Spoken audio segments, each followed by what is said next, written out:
Pam Haas-Stevenson and I are the co-coordinators for YWCA Parent Awareness. We're so excited to have you here. We had a similar panel discussion last week for parents of elementary and school students, and it was very interesting, and Pam and I think even the panelists themselves all learned something, so we're hoping that you're going to walk away with some tips on helping your kids. Before we introduce the panelists, I wanted to introduce Terrie Wood. Many of you might recognize Terrie. She is the state representative for Darien and Norwalk, and she has been a member of the Connecticut State House of Representatives since 2008. She is also the co-chair of the Mental Health Working Group of the Gun Violence Bill. And Terrie, when she co-chaired this, said, "We have a responsibility to learn more and lead more and educate our citizens about mental health and behavioral issues." She's also currently serving as the Connecticut Advisory Board Chair of the Trust for Public Land, which is a national nonprofit land preservation organization. And she also was president of the Darien Land Trust, was a community fund allocation panel member, co-founded the Darien Environmental Group, and was a trustee of the Darien Library. And Terrie, like all of our panelists, feels very strongly that mental health care is an issue that we need to address, and that's why we're here this evening. So thank you, and I hope you enjoy the program.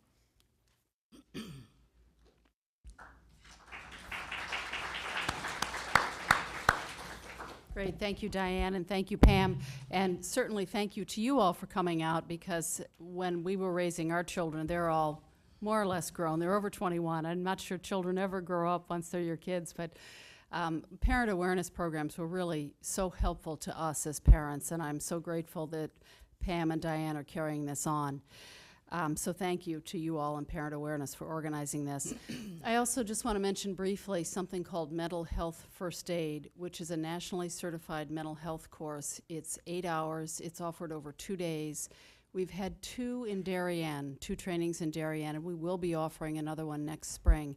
And I can't emphasize enough how important it is for all of us to learn more about mental illness and mental health issues, and this is a wonderful way to learn. So I will introduce our panelists, and what they'll do is they'll each speak on eliminating stress and then how to find balance in your child's life. There are suggestions for that, and they'll go one by one, and then we'll open it up for your questions. First panelist is Dr. Christopher Bogart. He's the Executive Director of the Southfield Center for Development here in Darien. He's a licensed clinical psychologist who has worked in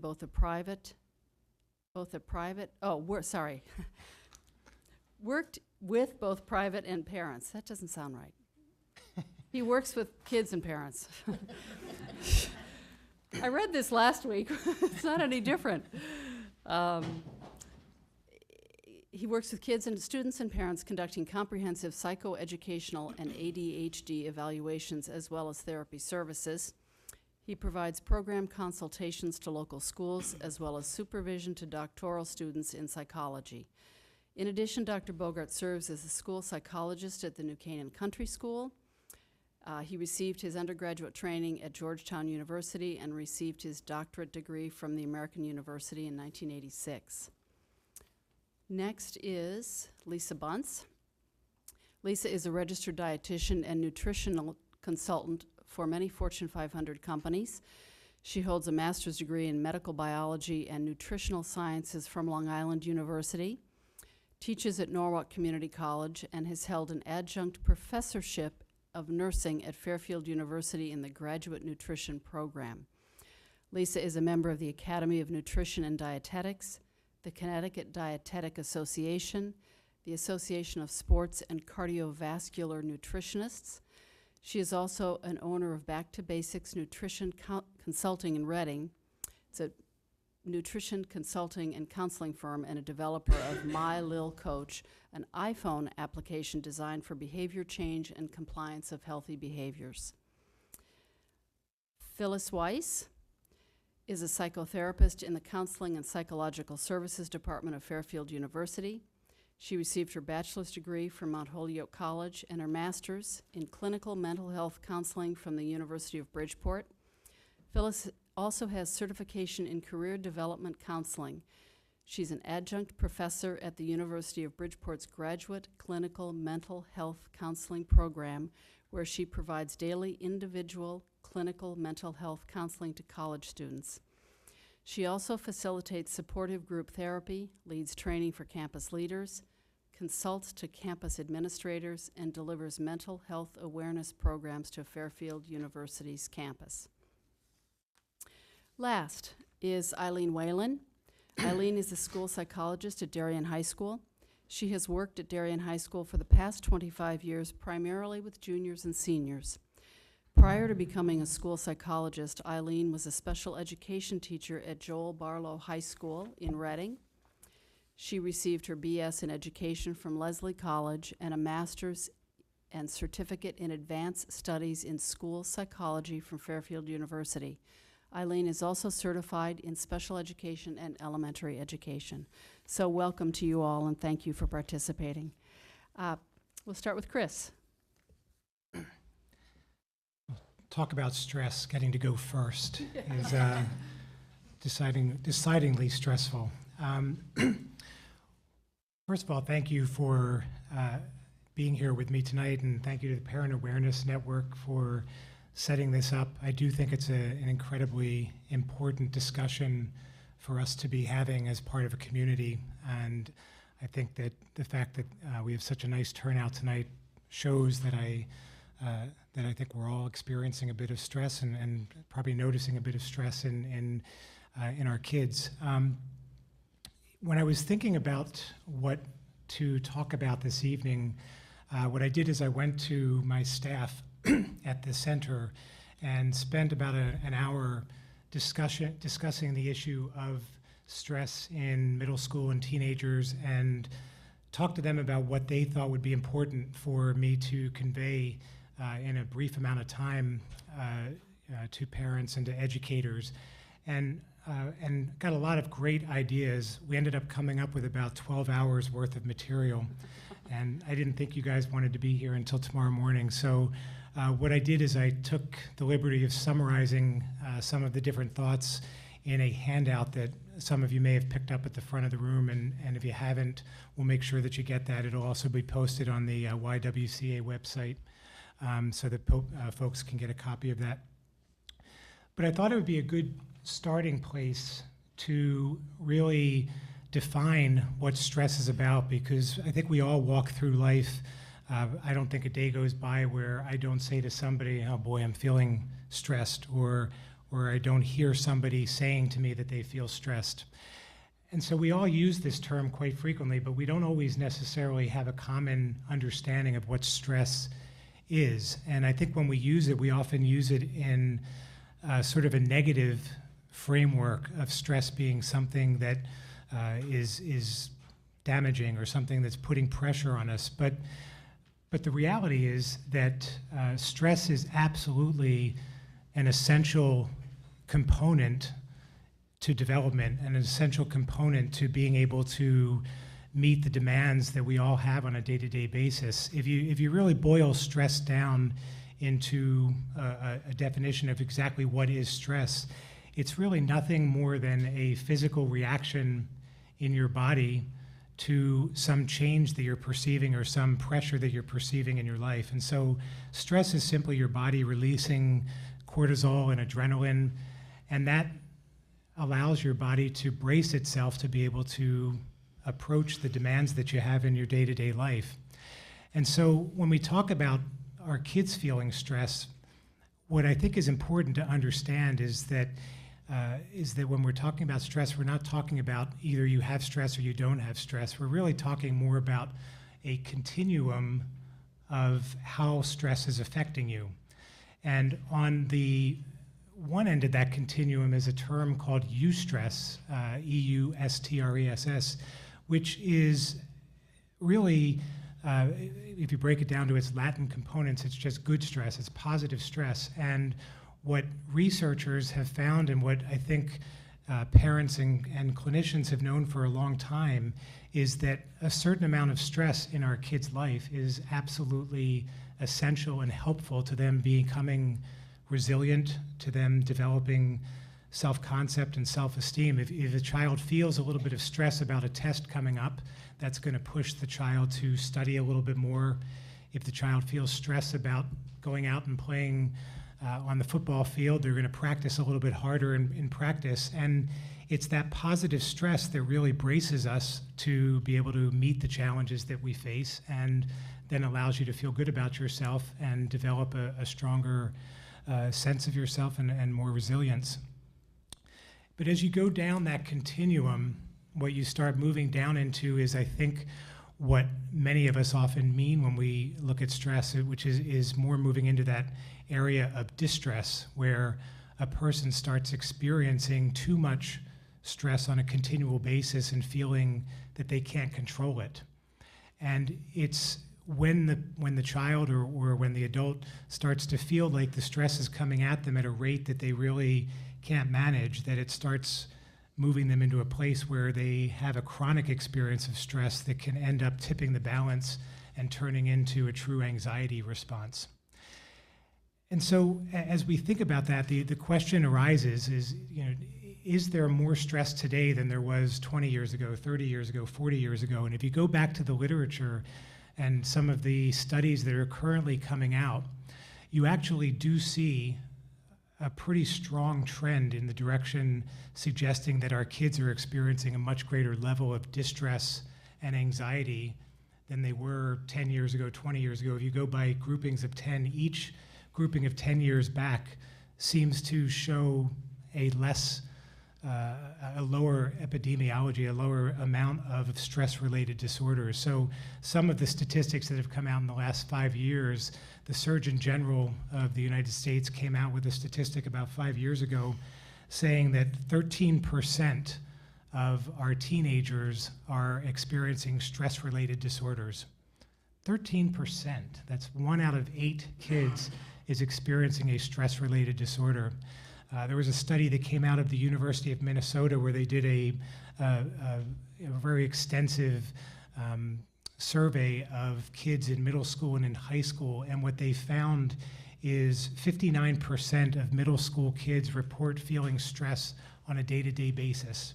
And once you get into the high school years, that percentage goes up into the 70s. So we're talking about something that clearly is reaching what I think most of us would consider potentially epidemiological, an epidemic in terms of the amount of stress that people are experiencing. And so the question comes up as to why is this happening? Is there something different today from 20, 30, 40 years ago? And the theories that are being thrown around seem to fall into 3 major camps. The first camp is the idea that there's just an increase at a very large rate in the number of stimuli that kids need to process on a day-to-day basis. That 50 years ago, we didn't have iPhones that were constantly buzzing. We didn't have various different types of social media that were calling our attention. We didn't have the pace at which information flows on a minute-to-minute basis. And so just in terms of the amount of stimuli that kids are dealing with on a day-to-day basis, the theory is that it's actually gone at a place that has outpaced our evolutionary ability to adapt, and that's what's triggering this tipping of the balance in the direction of a greater level of stress than kids are able to manage on a consistent basis. The second set of theories goes in the direction of kids being too harried down the developmental path. And so there's a book by David Elkind, which I would very much recommend.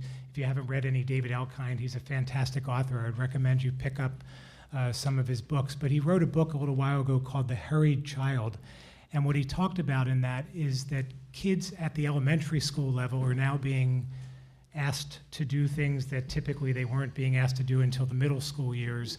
Kids in their middle school years are being asked to do things that they weren't typically in the past asked to do until their high school years and further down that. So we're pushing kids outside of their developmental security zone, and that's causing a lot of the difficulties we're seeing. And then the third area looks at just the basic amount of overscheduling that goes on our day-to-day lives. So whereas it used to be typical for a child to have maybe one activity a season, or over the course of a school year, maybe a couple of things that they were doing, now to get into college, if you're not doing, 2-letter sports and you're not part of 6 different committees and serving on the student council and pulling all A's and taking your SAT study course 5 times a week, you're not doing enough to keep up. Has really reached into this place of difficulty. And so what I'm going to wrap up with, and not spend a lot of time on, because I think we'll get a chance to get into this more, but in the handout that I gave you, the last part of the handout talks about what are different things that parents can do to help their kids gain a sense of balance. And what I did is I took the 50 different suggestions that my staff gave me, and I tried to boil it down to the 10 areas that I thought were most pertinent for parents to be thinking about.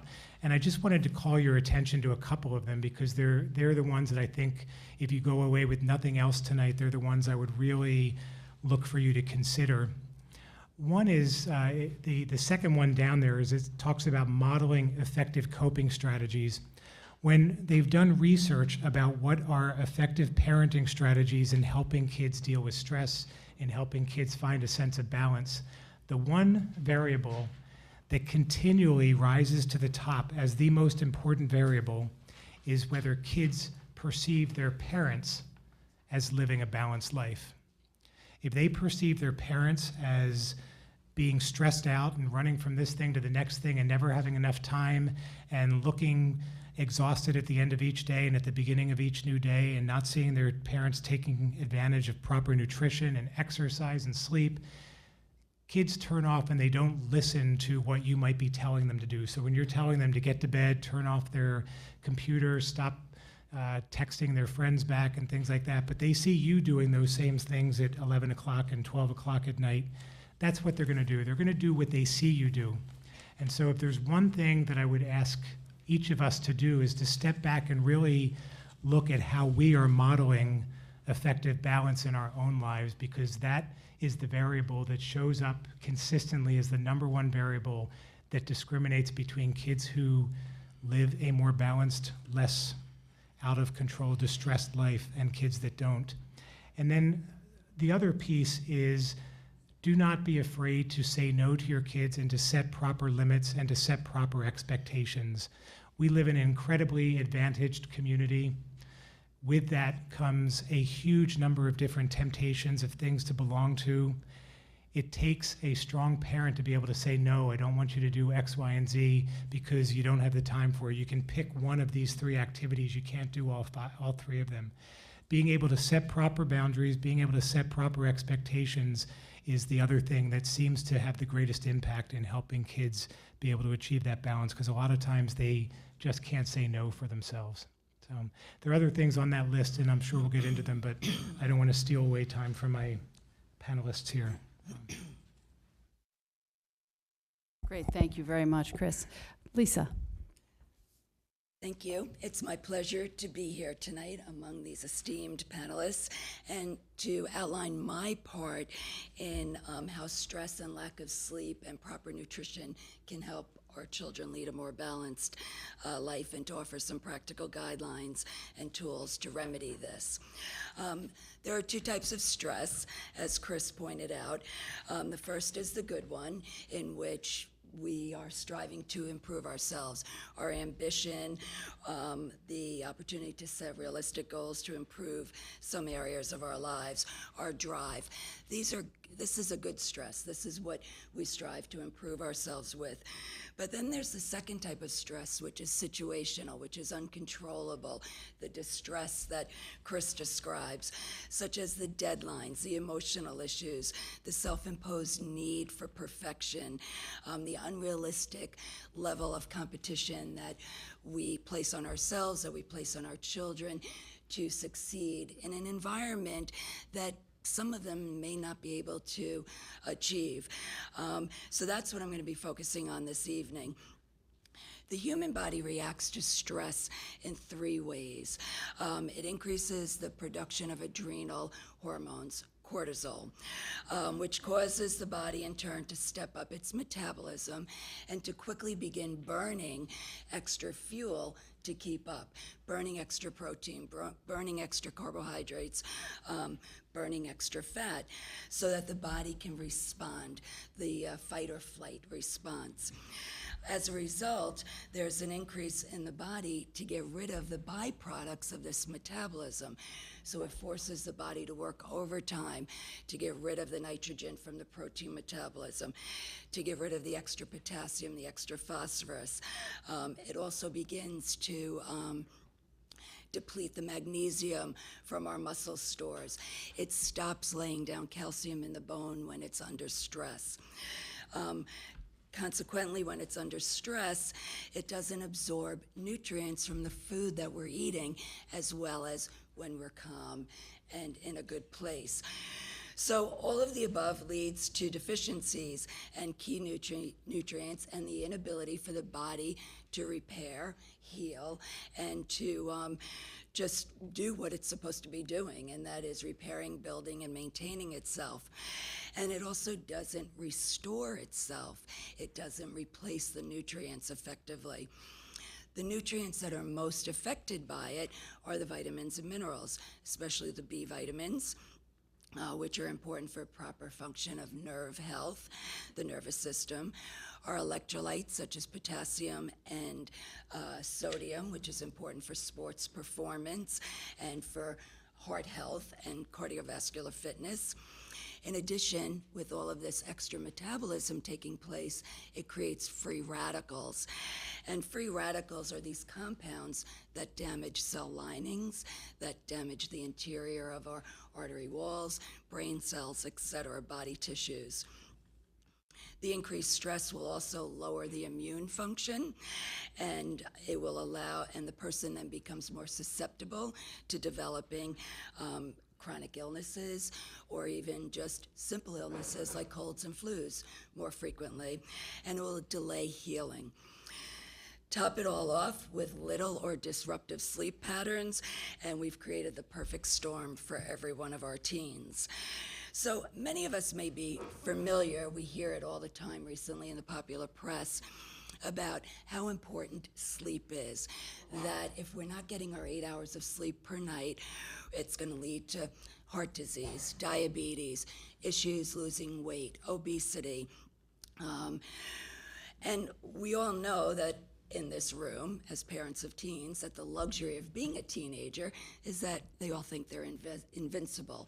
So to them, they don't really care. Until they're 35, they don't care about heart disease, diabetes, osteoporosis. But what they do care about is, am I going to be healthy enough to play in the game on Saturday? Am I going to make it to the party next week? Am I going to be able to go to that dance? So for them, the more current research that we're seeing actually applies to them with respect to sleep. And that is some studies that have been done, actually published this month in the Journal of Sleep Research, concluded that the longer the teen sleeps and the better their sleep, the less the number of illnesses they will have. The more they slept, the less the duration of the illness was, meaning that it was shorter.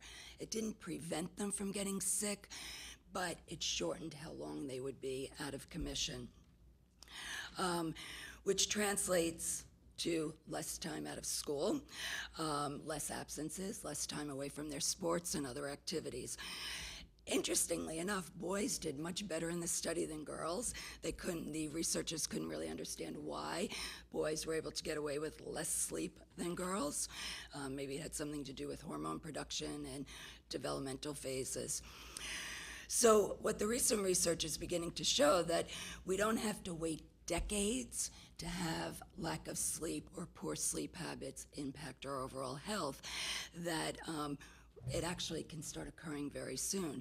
So the main message is more sleep, more regularly, not trying to catch up on the weekends, and that's translating into staying healthier and being sick less. In the New York Times today, there was an article about sleep correlation and depression as well, so we're also seeing that connection. So other than the depression, other recent studies also correlated better sleep patterns to better or more controlled mood swings. I have a teenager. I would love to see less mood swings. I'm sure many of you would as well. less behavioral problems, less depression, as I said, less tendencies towards learning disabilities, an increase in attention span. So sleep plays a very critical role in supporting their ability to manage and cope with stress. So what can we do as parents to deal with the demands that are being placed on them that Chris pointed out so nicely? The screen time, the friends, the peer pressure, the SAT prep, all of the things that they're facing every day. I would agree with him. We need to be good role models. We need to, first and foremost, be practicing good coping strategies ourselves. And part of that is giving them the opportunity to observe us do it, but also providing that opportunity for them to learn how to do self-care with a little gentle nudge. So helping them to understand how important it is to create a calm routine in the evening. Remind them to detach themselves from the screens, from the TV, from their phone, from all of the things that are distracting to them. There is research out there that shows that blue light right before sleep actually interferes with melatonin release, which is an important hormone to initiate sleep. Remind them to take note to how much caffeine they're drinking during the day, not only from soda, but from the Snapples, from the sports drinks, from the energy drinks that are so prevalent in their daily routine. Dim the lights at night, and then also when the alarm goes off in the morning, open the curtains. I know it's still dark at 5:30, 6 in the morning, but get them used to that natural morning light as they're waking up. If they are going to take a nap, encourage them not to sleep longer than 60 minutes because that too disrupts the body clock. And on the weekends, many teens like to catch up on their sleep, but research shows that if they're sleeping longer than 2 hours past their normal waking time, that also disrupts melatonin release. So for example, if they wake up at 6:30 on Saturday and Sunday, they need to be waking up around 8:30. Yeah, I know, but just sharing the research. Breathing techniques, if your child is having difficulty falling asleep or coping, breathing techniques, meditation, mindfulness, all have been shown to help release or depress the release of cortisol, the stress hormone. In my handout, one of them is stress management. There is a 4-step breathing technique in there that you can work with yourself and your child. Nutrition. Supplements also play a key role in helping the teens feel less stressed and fall asleep. Current research shows that adding omega-3 fatty acids has a significant effect on sleep quality. Other nutritional recommendations would be get those fruits and vegetables in them, the 9 to 11 servings, preferably raw. What they do is they provide vitamins and minerals for your teens. They're rich in flavonols, which are antioxidants, which fight off those free radicals that are the byproducts of cortisol and stress in our bodies. So we hear it all the time. How do we get 9 to 11 servings in per day? That sounds like an awful lot. And basically what we're looking at is just simply a piece of fruit the size of a tennis ball and a half a cup of vegetables. 3 pieces of fruit per day, 1 at breakfast, 1 after school, 1 at lunch, and then let them put half their plate as vegetables at lunch and dinner with a salad. I know some of you are kind of looking at me like, well, I don't really get to see them that often. But self-care with a gentle nudge, reminding them that it is important for them to be taking care of themselves and doing this, helping them to develop the strategies to do that. There is a supplement that I use in my office and with my own children, and it's a whole foods, not the company Whole Foods, but a whole food supplement. It's 21 fruits and vegetables, organic, that is dehydrated into a capsule form, and it helps the kids bridge the gap into those 9 to 11 servings. And it's called Juice Plus, and the website is in one of the handouts. Lots of research, 34 clinical studies supporting it. Yale actually is part of it, and they have this fantastic children's health study in place right now. So those are certainly some supplements to be looking at. Trying to limit the processed foods can also help. All the flavoring agents, all the salt, all the carbonated beverages, the fried foods, the white flour, all of the additives that are in our food supply today create stress in the body. It causes the body to work overtime to digest and process all of these additives, helping them move to a more whole foods diet. So again, parents may be saying, okay, well, I really don't know how to do this. But it's simple. The kids can do this really easily. Quick smoothies in the morning with some fruit and yogurt and milk. That Juice Plus also has a great whey soy protein that I'll add into my son's smoothie in the morning. Or just simply grab a Kind bar, wash it down with a glass of milk, and grab a banana on the way out the door. You've got all the jigsaw puzzles pieces right there. A bowl of grape nuts with a glass of milk and some berries thrown in. Or simply make some toast with some peanut butter and a glass of milk. 5-10 minutes max, they are out the door. Lunch, I know Joel Barlow, that is where my kids are, that's our school district. I, a couple of years ago, sat on the committee to revamp that entire lunch system. I did not get a chance to look at the Darien school system, unfortunately, but I can't imagine that your school system's food service is not up to par.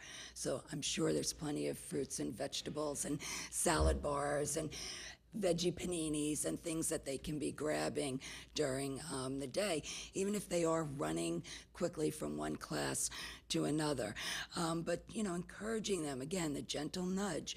Let them see you be the role model, putting vegetables on your plate, lean proteins, plenty of chickpeas, lentils, kidney beans. Snacks have plenty of yogurt, nuts, fruits available for them. Again, the same pattern for dinner, some lean protein, some plenty of vegetables, some really quick, easy cooking grains such as quinoa, barley, farro, wheat berries. All of these things are available. You got Whole Foods right down the road that even if you yourselves don't have time to prepare it, they have a fantastic prepared food table that you can go in and just quickly put these pieces together. Or if the kids are running off to SAT prep or sports practice, it's just a matter of revamping a little bit of your schedule on how to weave some of these food items in. You can't do it all overnight, but you may want to consider taking a couple of these. Limiting the alcohol and the caffeine. Staying hydrated is key. When we're dehydrated, we are fatigued. When we're fatigued, we make poor food choices. When we're fatigued, we are at a higher risk for injury, and we have less coping strategies. And then I came up with 10 specific foods that they could actually kind of put in during the day if they wanted to. A banana. So easy. It comes in its own packaging. It's available all year round. It doesn't matter if it's organic or not organic. They can grab it, walk out the door, and what does it give them? It gives them plenty of potassium, which helps to reduce tension. It's rich in tryptophan, which helps boost serotonin. Serotonin is the feel-good hormone. And it also helps boost melatonin, which helps us fall asleep. Spinach and broccoli, dark green. They're powerhouses of vitamins and minerals. They replenish our body. They're rich in magnesium to help replenish that magnesium that we're losing in our muscles once the cortisol is released. Magnesium also helps to lower cortisol levels. Spinach and broccoli and green leafy vegetables are also good sources of B vitamins, which I had outlined in the beginning. We lose a lot of B vitamins when we're stressed. Milk and yogurt. Low-fat milk, 1% milk, and Greek yogurt, or even if it's not Greek yogurt. Great calcium, again. In the beginning, I outlined that we lose calcium, or the body doesn't put calcium down in the bone when we're under stress. Important for these kids to be putting calcium in. They have until age 30 to lay down all the calcium that they're going to have for the rest of their lives. So milk and yogurt are rich sources of calcium. B vitamins, again, help with nerve health. They can also contain tryptophan, which is a mood stabilizer. Fish is important. Tuna, salmon, mackerel, they're rich in omega-3 fatty acids. They protect the adrenal glands. They help to lower cortisol levels. It's also a rich source of B6 and B12, which aid in serotonin production. And it's a great source of choline, which helps boost memory. Number 5, a handful of nuts, so quick to grab, and that is basically a stress reliever. It's got B vitamins, it's got magnesium, it's got tryptophan, zinc, and they're rich sources of vitamin E, which is a very potent antioxidant to help neutralize all of those free radicals that are forming. Blueberries, available all year round. You can buy them frozen, organic, Woodstock Farms, Cascadian Farms, very easy to have in the freezer for smoothies, mix into your cereals. They're rich in vitamin C, so it's going to boost the immune function, which gets overridden by cortisol secretion, and it's an excellent, excellent source of antioxidants. Lean proteins such as turkey and chicken, again, tryptophan, helps calm the teen. Protein to stabilize blood sugar levels, which is important to reduce stress. Oranges, grapefruit, boost immune function, vitamin C. Dried apricots, available year-round. Excellent source of magnesium. Again, helps to release stress and replenish what we lose in our muscles. And then those whole grains that we hear so much about, the quinoa, the barley, the amaranth, the brown rice, the farro, the wheat berries. All of these things are so important to bring in to our teens' diet. It helps them relieve their stress. It improves their concentration. It, again, is a serotonin trigger, which will aid in the calmness, and it helps them sustain their energy level throughout the day. So that is Nutrition 101 in 10 minutes time. So I thank you very much for listening. Thank you, Lisa. Phyllis. Good evening. First, I'd like to thank the co-chairs of Parent Awareness, Beth and Pam, and Terrie for moderating such an important event and discussion for our community. Pat Hayden was a Rhodes Scholar who quarterbacked the University of Southern California's football team to win a pair of national championships and went on to be an NFL quarterback and sportscaster. Now he's back at Southern Cal as athletic director. Recently, USA Today asked him what he thought was the most surprising challenge about his job. Here's what he said. One thing that surprised me is just how many mental health issues young people have today. That's been a big surprise to me. It's not just student athletes, but I see it on the student athlete side because I check with my contemporaries and other athletic directors and also the university. There's just a lot more anxiety, depression, ADD that young kids, people are dealing with. That's been a huge surprise for me. Tonight I come to the panel in a unique position. On one hand, I'm a Darien parent and have experienced the trials and tribulations of raising 2 children in our uniquely competitive Darien school system. I fully understand the stress our children are under and how desperately we as parents want to help our children reach their full potential. On the other hand, I'm a full-time college therapist at Fairfield University, and I see firsthand the challenges our children faced when they leave the nest and begin their adult life in pursuit of their future careers. What I would like to share with you tonight is twofold. What challenges are our children facing when they go off to college and they leave the Darien school system? And how can we as parents help prepare them for this transition by guiding them to develop coping skills and resilience as a means to reduce stress in their lives? College students have many challenges to deal with during their academic experience. In addition to academic stress, there are other stressors, such as being away from home, developing new relationships, handling the responsibilities of independent living, making decisions about an academic major, career planning, and their overall personal, intellectual, social, and spiritual growth. According to the ACT, 1 out of every 4 college students leaves before completing his or her sophomore year, and nearly half of all freshmen will drop out before obtaining a degree or complete their college education elsewhere. This is a fascinating statistic, which no one seems to mention to us during the college process. It seems that in the race to get into the best college possible, we neglect to tell the stories about those students that the process hasn't worked for. So here are some of the reasons why kids leave college and why it doesn't work for them. Some of them are really just not ready for college. Some are having too much fun in classes, and some never get a sense of belonging. They're isolated and they're deeply homesick. Some are academically unprepared, or they're completely burnt out. Getting into college took everything out of them. Some have financial constraints and are low on money. Some have deep, intense personal family issues that they can't overcome. Some are just not a fit academically for the institution, or the climate just isn't right and they didn't fit in. Some chose a wrong major, or the college doesn't offer the major that they want to pursue. Some lack advising or guidance. Some have to worry of full-time or part-time work. And some just decided to move to a new geographic location.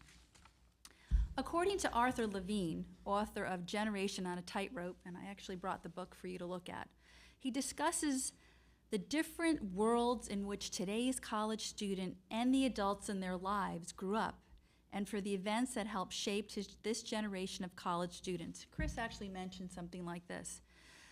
He sort of looks at 4 main issues that have affected our college students. The advent of the World Wide Web and other digital technologies, the recession of 2008, September 11th, and the election of Barack Obama. Levine discusses that as a result of these factors, this generation is now more career-oriented, more satisfied with college, more likely to engage in plagiarism, disrupt classes, and want even more technology. He also examines the decreasing participations of students in campus activities. Campus apathy is just pervasive in college campuses. Nobody signs up for anything. The substantial increase in substance abuse, binge drinking is up 30% in colleges today. And the hookup culture, which illuminates the demise of dating and relationships, and the rise of digital communities that are unique to each student. Levine addresses the growing involvement of parents in college life. We actually now have departments to deal with us parents, which didn't exist years ago. The changing multicultural climate on campuses and how interaction among different races has increased. This is a generation less interested about campus activism and more interested about talking globally and acting locally. Finally, he asserts this generation is optimistic about their personal futures, but pessimistic about the future of our country. In short, Levine summarizes his book to assert what attributes college students bring to campus today leave them ill-prepared for the future. So we've talked a lot about stress. We've identified it. So what does it sort of look like? How do we sort of know if our students are stressed? We can see our students are stressed if they're feeling overloaded or overwhelmed. Sometimes we see them have sudden attacks of panic or excessive worry. Sometimes we notice they're forgetful, they're more disorganized, they're confused, they start stumbling over words. Some of them have difficulty making decisions. Some of them gain weight or lose weight without the intention to do so. Some of them experience chronic headaches, chronic pain, and frequent colds. And lastly, we see depression, irritability, and frequent mood swings as signs of stress in our teenagers and college students. According to the Center of Collegiate Mental Health, which reports from across the country, counseling centers, which is where I work, are reporting that 30% of all college students are seeking counseling services. So your percentage of that are dealing with it just sort of doubles, really, once we get to college.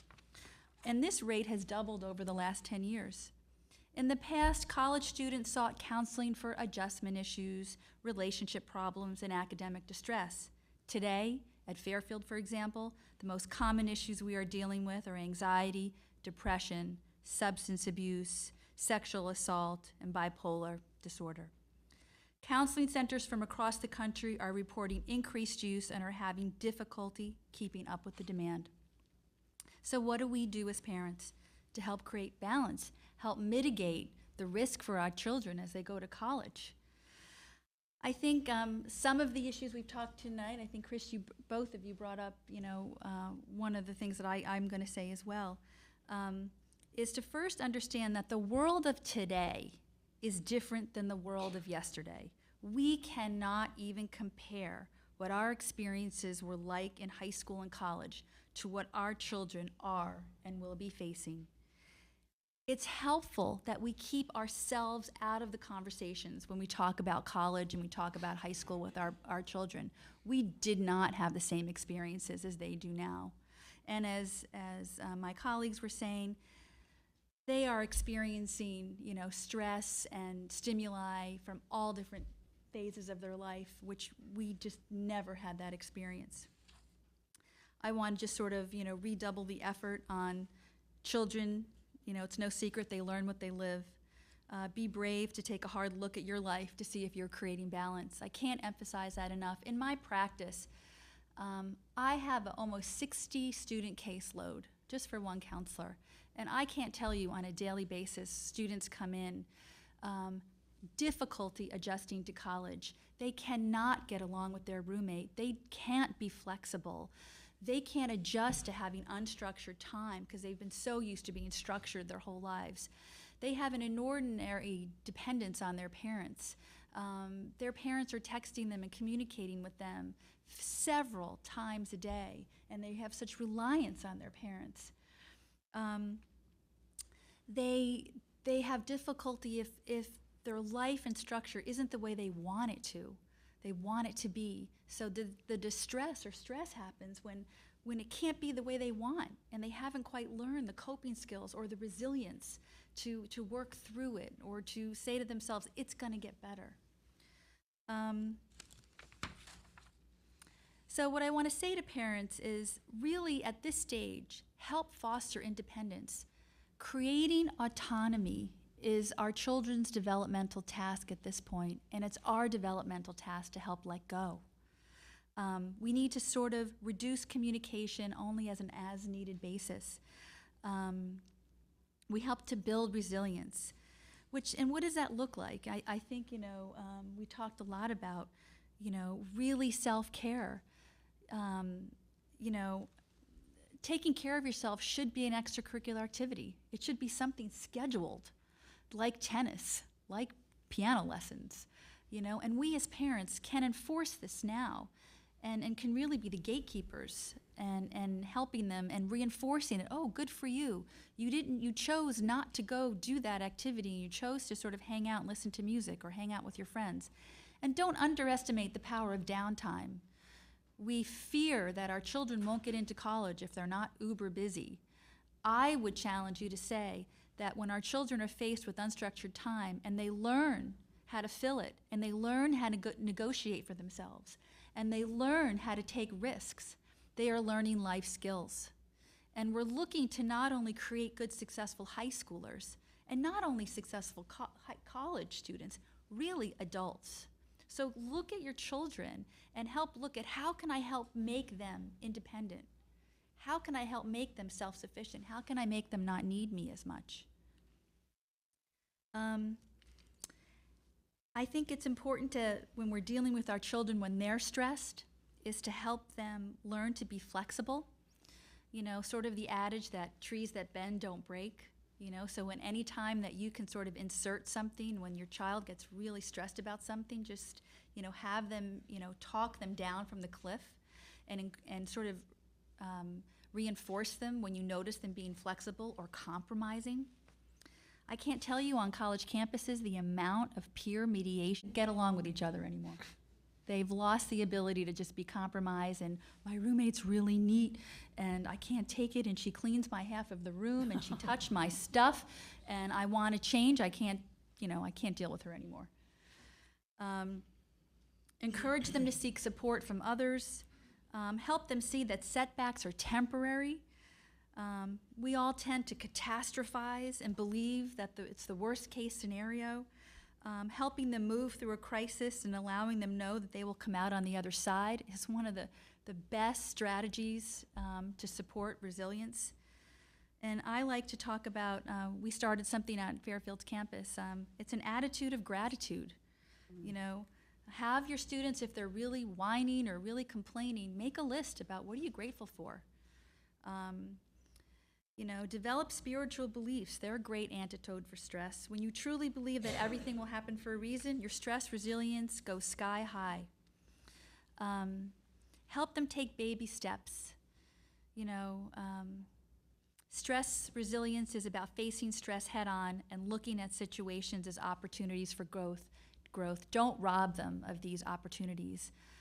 Allow them to make decisions. Allow them to make their first adult decisions about where they want to go to college. Allow them to choose their own path. And I know it's really hard as a parent, particularly in Darien, to sit on the sidelines and go, oh my.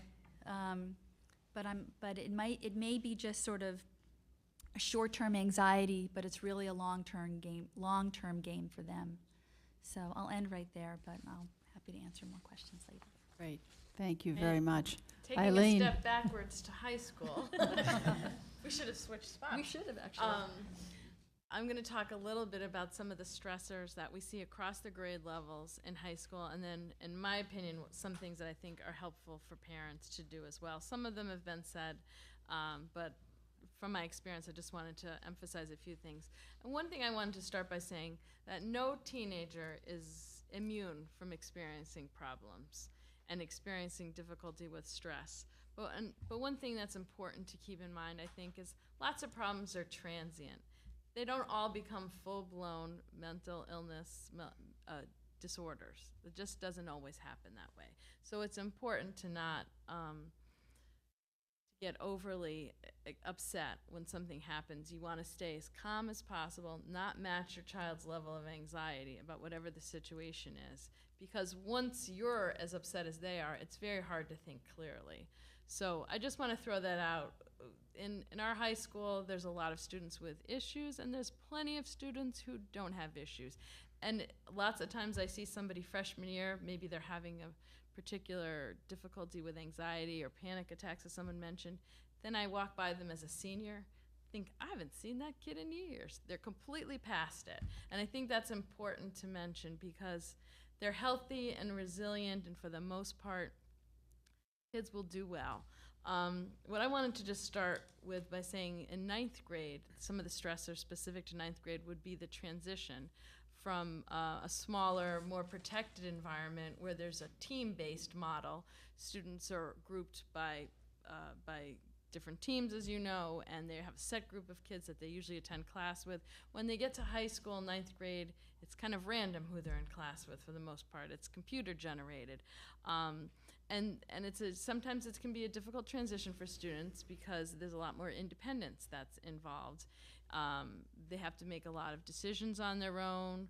They have to navigate without their parents being as involved, and it's the beginning of their increased autonomy. They have to learn a new building. They have to learn a new schedule. This can be very stressful for kids. Everyone acts as if, that's just typical, that's what happens, which is true. However, they get very anxious about where they're going, which letter hall they're supposed to be in, will they be late, how do they get from the art room to the foreign language area without getting in trouble and being tardy. So that's a challenge for them. Lots of times there's social challenges. Kids they were friends with in middle school, relationships change. Sometimes they can be brokenhearted that who their best friend in 8th grade is no longer interested in and has distanced themselves from them. That is a very difficult challenge. Also, sometimes kids will join a sport and they have to figure out what activity they're interested in. But they may join an activity and then become closer friends with those people, leave their other friends behind. It's hard to be the one left behind. There are consequences for not doing your homework, but it isn't getting a homework slip like in middle school, and it isn't having to stay for the homework help that they have after school. It's more on you. If you don't do your homework, your grade is going to suffer. You're not going to be prepared for the tests. So those are the different kinds of challenges in 9th grade. You have to manage a harder workload, more activities. You eventually don't have study hall. No one's really watching over you. 10th grade, there's less specific pressures, but it's also the beginning of the introduction of standardized testing. There's PSATs, there were CAPS tests, which this year it's going to be a change. I think it's called the Smart Balance. Sounds like a margarine to me. Smarter Balance, something like that. I think that's what they're calling it, but kids get anxious about that because they've been told it's very important for them in order to graduate that they need to pass and meet a certain level, a goal standard, which is higher than the communities around us.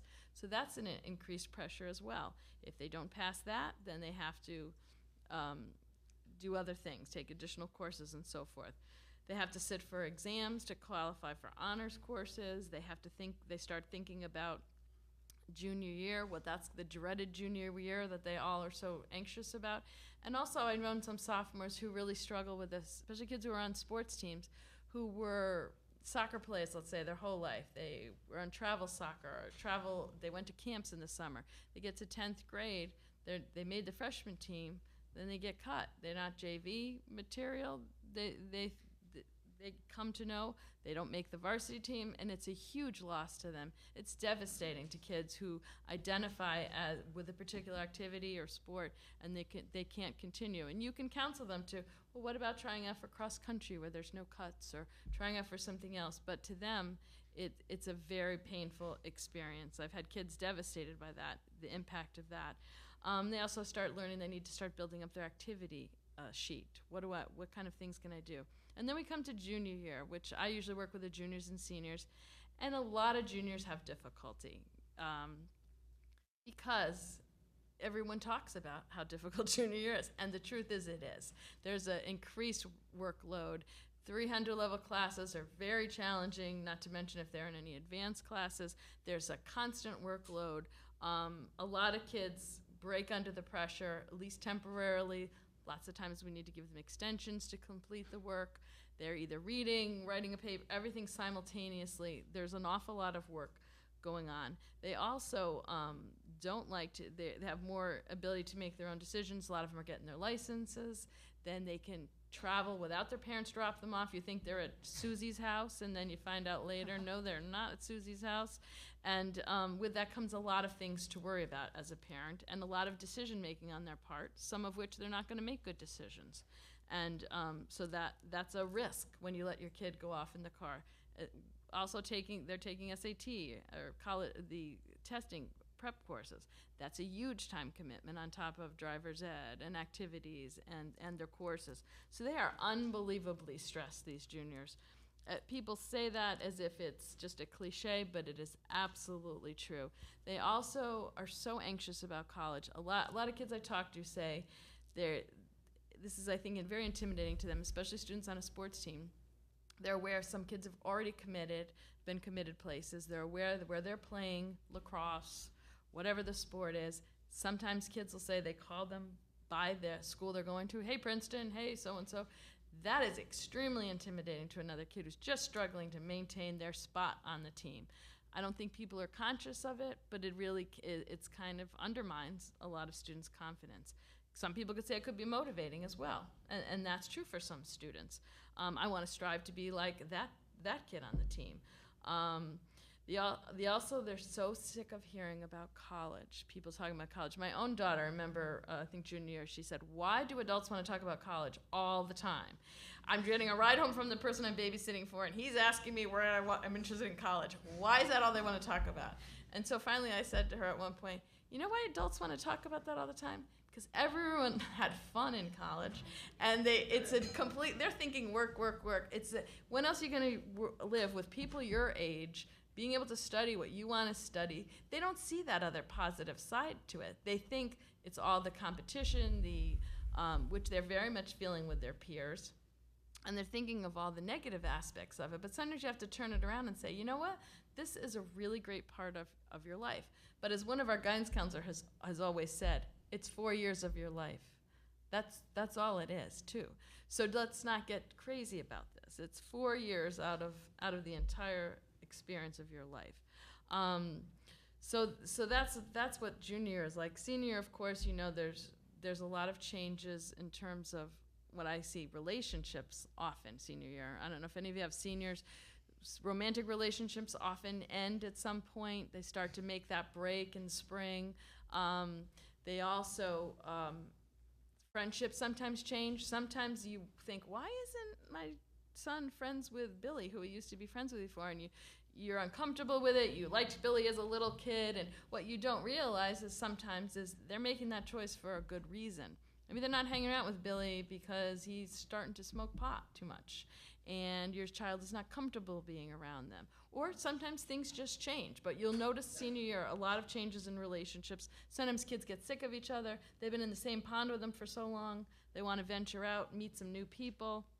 There's a lot of parental pressure put on them about colleges, meeting the deadlines. Everything has moved up and up and up, just like David Elkind's book on elementary school students are doing what middle schools were doing years ago. Everyone knows from the previous application dates, now everyone, for the most part, applies in the fall.